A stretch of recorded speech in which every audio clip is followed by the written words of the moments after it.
I gave up everything to help my wife become successful, but she didn't have Maine in her heart and repaid Maine by giving Maine an STD. Plus 2 updates.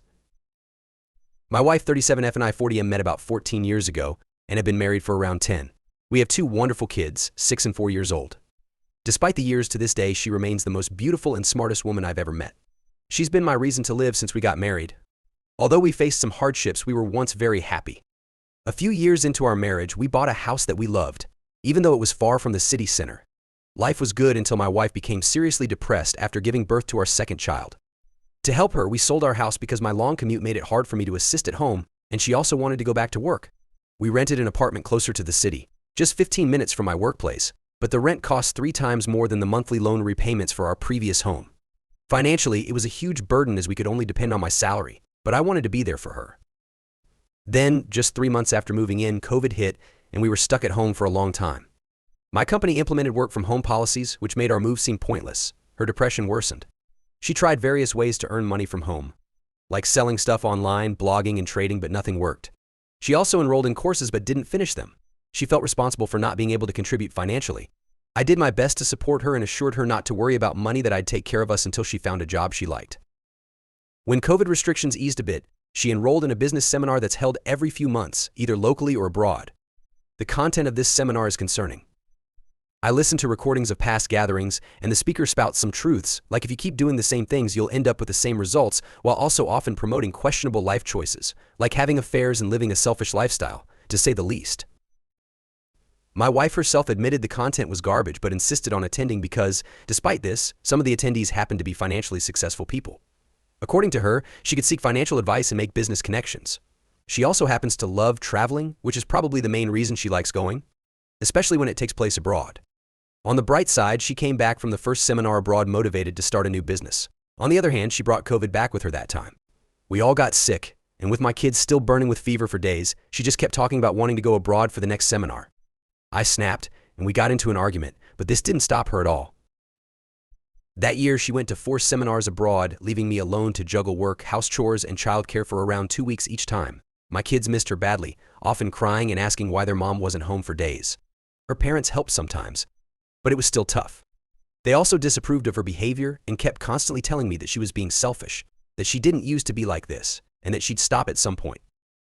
She promised she'd only attend for that year since she had already paid for the seminar's yearly membership fee, which cost over $5,000. The following year she didn't go, but I could see she was constantly irritated. Despite this, after receiving financial aid from me and her parents, she focused on her business, which started to take off after some struggles, and she is not depressed anymore. She also started partially contributing toward our finances as well. Early this year, she mentioned wanting to re-enroll in the seminar. Hearing that brought back all the tough memories from last time. We argued, but she enrolled anyway, promising to only attend domestic ones, which would take only 2 or 3 days at most. Nonetheless, our relationship has been strained ever since. Moreover, she broke that promise and is currently abroad at one of these seminars again. Although she arranged some childcare this time, needless to say, this has still been tough for me and the kids. Recently, she said she feels controlled by me and the kids and sometimes wishes to just leave and live alone. The reason? She loves traveling. The seminar after parties are a lot of fun, and she feels we're in her way of freely living the life she wants. That, in reality, there are so many more things she'd like to do but doesn't because of me and the kids. Just to clarify, other than these seminars, I've never prevented her from doing anything she wants. Honestly, I don't even mind her going abroad at all. I know how much she loves traveling, and I'd be more than happy to take care of the house and the kids or even go together with her. It's just mentally exhausting to be single parenting alone for days while she goes to listen to this so-called financial guru. I've been seriously depressed for months because of this. Despite everything, I still love her, but I feel our marriage is falling apart. Thoughts of ending everything once and for all have crossed my mind, but I think about our kids and try to stay strong for them. Honestly, I don't know what to do anymore. There are just so many thoughts in my head right now. Can I save my marriage? Update 1 month, 2 weeks later. I just found out my wife has been cheating on me with multiple partners for the past 2 years. I'm in shock, and I really need some advice right now. My wife 37F and I 40M have been married for 10 years, and we recently celebrated our anniversary. We have 2 wonderful kids together. Since the beginning of the year, things have been off between us. She's been acting strangely irritable, avoiding me, and we haven't been intimate much. Some days she's happy, and on other days she's fully irritated. Sometimes she's a great mother to our kids, while at other times she wishes they had never been born. Recently, I had to go to the urologist for a UTA, and the test suggested it might be an STD. This was a huge shock because I've never been with anyone other than my wife since we started dating. Right now, she's away at a so-called business seminar, which I talked about in a different post. She has been keeping diaries for over a decade, and out of desperation, I read them for the first time ever. It turns out she's been having multiple affair partners for the past 2 years. In particular, there was one affair that lasted over a year, and it seems part of her irritability was due to her lover moving on to someone else. I also discovered she has a hidden Tinder account and has been meeting with other men regularly. I am devastated beyond words. I feel lost and unsure of what to do, especially since we have 2 little kids who mean the world to me. I need some advice on how to handle this situation. Should I confront her immediately? Should I consult a lawyer first? How do I even begin to process this betrayal and protect my kids through all of this? Thank you for any guidance you can offer during this incredibly difficult time. Second update 1 month, 1 week later. Thank you all for your invaluable advice and support. It has been a tremendous help during this difficult time. After my last post, my in-laws kindly offered to look after the kids while my wife was away at her seminar. They remain unaware of the turmoil I've been experiencing. I used this time to go through her diaries and take pictures of their contents. Each entry felt like a stab in the back, leaving me in a state of shock and disbelief. I just don't recognize the person I thought I knew and loved for over a decade anymore. To avoid going into too much detail, the revelations in the diaries would make any movie or TV series I've ever seen pale in comparison. She has been involved with at least 6 different men over the past 2 years. These affairs occurred not only during her so-called seminars, but also during short business trips, dinners, and other supposed work-related events. Meanwhile, I was at home taking care of the kids and naively believing I was supporting her career. Some entries vividly describe how great these encounters were for her, all while expressing gratitude towards me for being a devoted husband and father without a single trace of remorse. This lack of guilt and the extent of her deception make me question her emotional and mental state. While reading through the diaries, I felt an overwhelming sense of despair and seriously contemplated suicide. In the end, I sought refuge with friends for a few days as I felt I couldn't be alone. Otherwise, I might have done something irreversible. They supported me a lot during this time and helped me get in contact with a therapist. I'm now attending regular therapy sessions once a week. They also helped me get in touch with lawyers specializing in divorce. I'm also receiving treatment for my STD as well. Returning home after picking up the kids from my in-laws was an emotionally devastating experience. I couldn't bring myself to smile at all. At some point, while contemplating all the possible ways I could end my life, my daughter just looked at me and saw my face.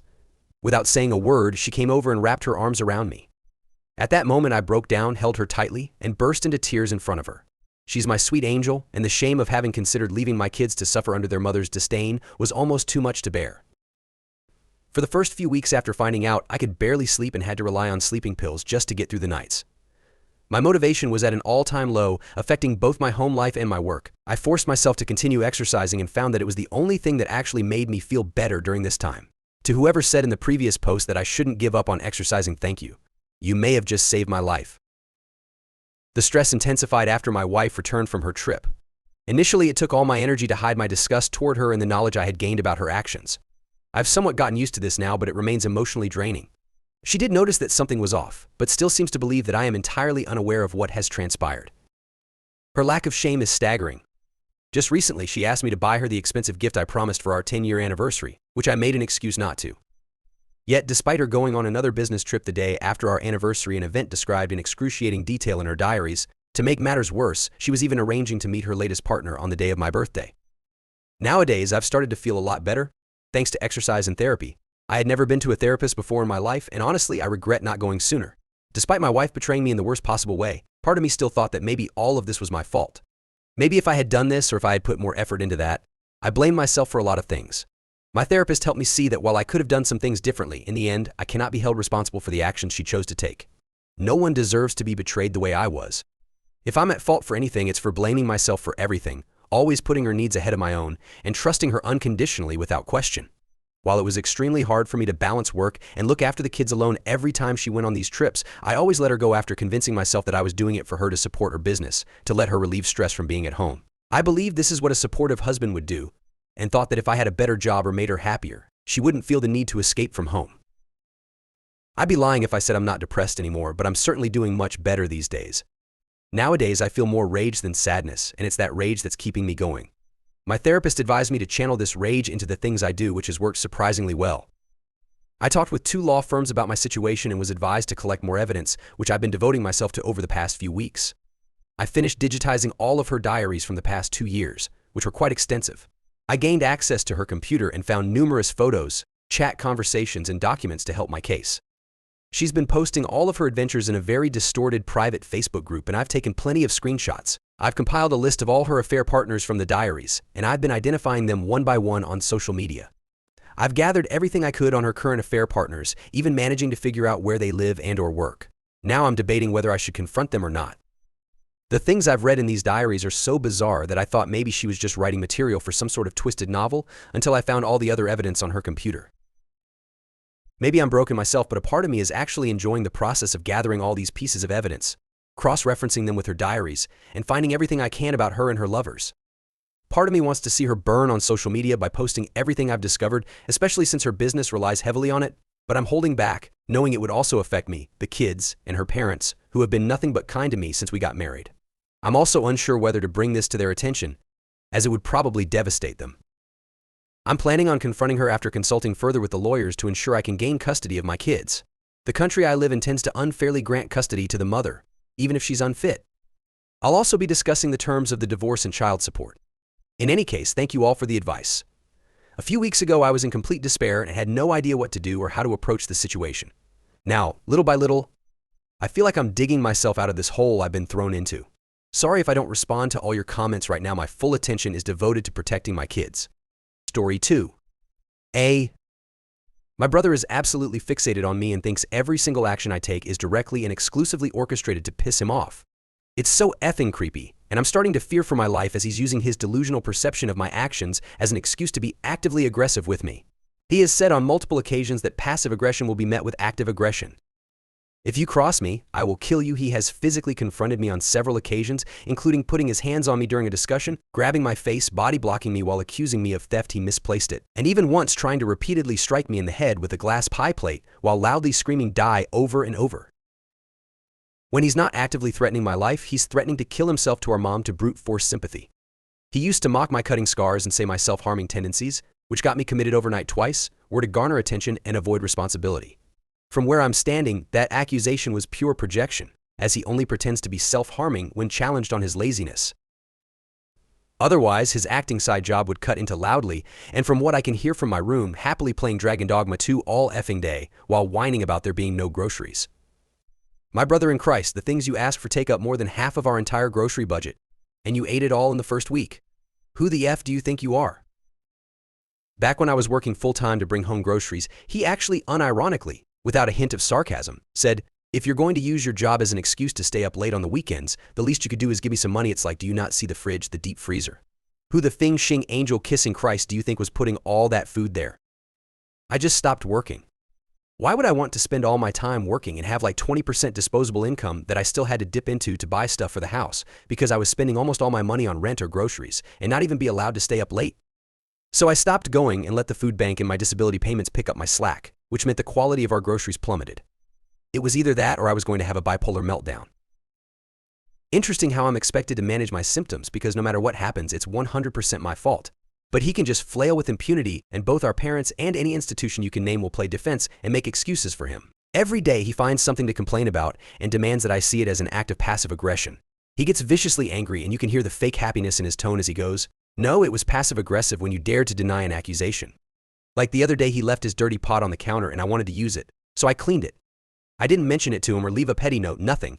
It wasn't a big deal because he usually washes his dishes and it was soaking already. The pot was needed right then and there though. I completely forgot about it until he banged on my door and once again demanded that I acknowledge that me wanting to use a pot and quietly washing it to do so was an act of passive aggression and me trying to garner favor. It's effing pot. And he wouldn't accept my apology for washing his dishes until I raised my voice. You can literally hear the tone in his voice go from threatening and insulting to professional victim on a dime.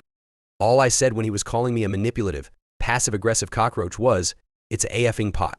Stop yelling through my door." It's like he's trying to bait a physical confrontation with me so he can legally kill me. Not happening though. I have been working out for the past 2 months. If he wants to throw his weight around, I may as well be prepared to catch it. In a way, I have to thank him. Seeing my arms and shoulders grow and feeling the explosive power grow with each week is actually quite nice. Even so, I hope I won't need to defend myself. I doubt the justice system would side with me, even in the case of self-defense. He also thinks every little sound I make is to antagonize him, making demands backed by threats of violence towards both myself and my mom. I'm not allowed to walk on my heels in my own effing home because the sound upsets him, and that's my problem. I have to go to bed at 10 p.m., and I'm not allowed to leave my room until 9 in the morning. It's not, you can't leave your room at 10 p.m. He wants all sounds to cut out after that point. I'm nearly 30 years old, and I have a worse curfew than I did at 17, because a 33-year-old man can't grapple with the fact that he's a loser and can't afford to live on his own, but still wants all the benefits of living at home. Just the other day, he was pounding on my door and throwing a fit because I coughed while in bed and then disconnected the router. The way he'll use his feelings to justify not following his half of the bargain is infuriating too. He'll just decide that something upsets him, such as me being in bed by 10:15. 10 p.m. isn't the cutoff time, it's when he feels entitled to you sleeping. So he'll wake up at 7 a.m. and wake our mom up to whine about me and then go into the kitchen and make a big loud mess. He'll pour ketchup all over the stove between the elements and then leave a note about it, seeing as everyone else was making a mess. I thought I'd help pigs. I cannot fathom how someone can act like that and consider themselves not passive-aggressive. Or he'll decide that something is missing from his half of the fridge that he pays the least in rent to command and leave a note on my door that says thief. He'll allude to his medication missing and body block me from going to my room. It just feels so hypocritical that he's that quick to scramble for the anything I don't like is passive aggression button, but then retaliates in the most petty and childish ways for the most petty and childish reasons. The only reason society as a whole has allowed him to act like this is because he's 6A and has high-functioning autism. He just doesn't put in any effort. No one has ever done anything to him. He just does whatever he wants because everyone's scared he's either going to lash out or harm himself. But I just don't effing matter, and it really feels like I never have. At the end of the day, I have to ask, how badly will he be allowed to harm me before he has legitimate enforcement levied against him? Black eye? Broken bone? Disfigurement? Death? What's the limit? When do my rights as a person actually matter again? The worst part is that I'm starting to feel self-harming. It legitimately feels like life doesn't matter because I don't matter. But I try to keep that from our mom because my brother has that in his back pocket anytime he's asked to so much as sweep the floor, and she doesn't need the additional stress. If anyone has any questions, I'd be happy to give more details. I just kind of wrote up what I've been feeling for about my entire life, but I decided to keep details recent. Edit, if you disagree, say why. I've noticed there's a lot of outrage anytime you so much as treat autistic people as people by giving them responsibility for their actions. No one really gives a SAT about the autistic person's relatives. They exist on this planet to be the autistic person's punching bag, personal therapist, and best friend, and they should be grateful they're not being asked for more, so long as society doesn't have to intervene and can just less than uselessly judge from the sideline, right?